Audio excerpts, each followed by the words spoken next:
একদম ফুচকার দোকানের মতো দই ফুচকা আজকে বাড়িতেই বানিয়ে দেখাবো। জানি বিকেলবেলা হলেই টুকটাক কিছু খেতে ইচ্ছা করে, আর এই টুকটাক খাবারের মধ্যে দই ফুচকা সকলের ফেভারিট। তো চলো ঝটপট খুব কম খাটনিতে বানিয়ে ফেলি বাড়িতেই একদম ফুচকার দোকানের মতো দই ফুচকা। এর জন্য প্রথমে একটা শুকনো ভাজা মশলা রেডি করে নিচ্ছি। দিলাম 1 চামচ জিরে, 2 চামচ ধনে এবং 3টে শুকনো লঙ্কা। হালকা ফ্লেমে ড্রাই রোস্ট করে এটাকে সামান্য লবণ দিয়ে গুঁড়ো করে নিচ্ছি।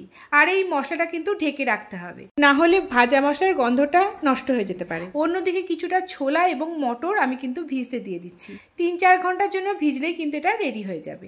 আমি আগে ভিজতে দিয়েছিলাম, তো এবার আমি ছোলা মটরগুলোকে লবণ জলে ভালো করে সেদ্ধ করে নিচ্ছি। খুব সেদ্ধ করার দরকার নেই, হাফ সেদ্ধ করলেই কিন্তু একদম পারফেক্ট হবে। কারণ ফুচকার মধ্যে যে আলু মাখাটা দেয় তার মধ্যে যে ছোলা মটরটা থাকে সেটা কিন্তু পুরো সেদ্ধ না, কিছুটা সেদ্ধ আবার কিছুটা কাঁচা থাকে, তাই ঠিক সেরকমভাবে সেদ্ধ করে নিতে হবে।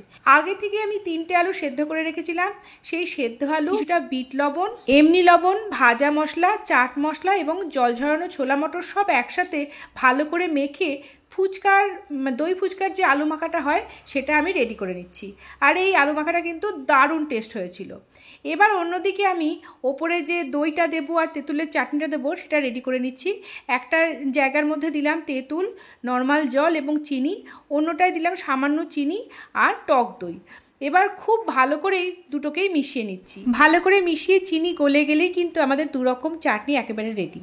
অন্যদিকে সাদা তেলে আমি কেনা ফুচকাগুলো ব্যবহার করছি, সেই ফুচকাগুলোকে ভেজে নিচ্ছি। আর এই দই ফুচকাগুলো কিন্তু বাড়িতেই খুব সহজে বানিয়ে নেওয়া যায়।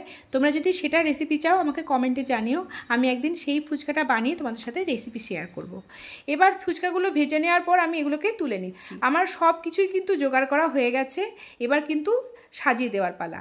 আর আগে থেকে কিন্তু আমি ধনেপাতা কুচি, গাজর কুচি, পেঁয়াজ কুচি, শশা কুচি সব রেডি করে রেখেছিলাম। এবার ওই ফুচকাগুলোকে একটা প্লেটে সাজিয়ে নিচ্ছি। আর ওপর থেকে আমি কিন্তু এই ফুচকাগুলোকে ভেঙে দেবো। যেহেতু ভেতরে আমরা পুরটা দেবো তাই ভালো করে এটাকে ভেঙে দিতে হবে। এবার একে একে সবগুলো ভেঙে নেওয়ার পর প্রথমেই আমি এর মধ্যে পুরে দেবো আলু। আর যে কোনো খাবারই যেহেতু বাড়িতে বানালে আমরা সব কিছু বেশি বেশি দিই, তাই ফুচকার আলুটাও কিন্তু আমি ভরে ভরে দিয়েছি।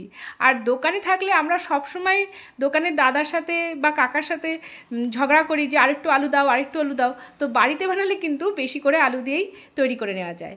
ওপর থেকে দিয়ে দিলাম গাজর কুচি, শশা কুচি, পেঁয়াজ কুচি এবং ধনেপাতা কুচি।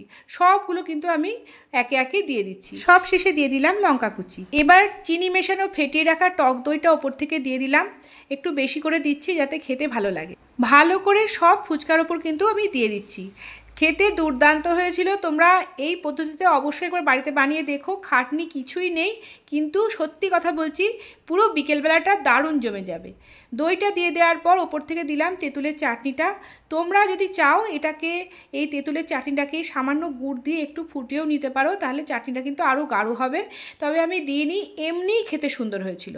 ওপর থেকে আরও দিয়ে দিলাম কিছুটা ধনেপাতা কুচি, ভাজা মশলা অর্থাৎ যে ধনে জিরে লঙ্কার ভাজা মশলাটা বানিয়েছিলাম সেই ভাজা মশলা, বিট লবণ, সামান্য চাট মশলা, আর দিয়ে দিলাম আমার বাড়িতেই বানানো ঝুরি ভাজা বা ভুজিয়া। আর এই ঝুরি ভাজা বা ভুজিয়ার রেসিপিও কিন্তু আগের শর্টসে দেওয়া আছে, তোমরা চাইলে আমার চ্যানেল বা পেজে দেখে নিতে পারো। দেখো পারফেক্ট দোকানের মতো দই ফুচকা কিন্তু আমার একেবারে রেডি। দেখতে কি দারুণ হয়েছে। অবশ্যই বানিও, বানালে কেমন হলো কমেন্টে ছবি দিও। আজকের মতো আসি, সকলে খুব ভালো থেকো।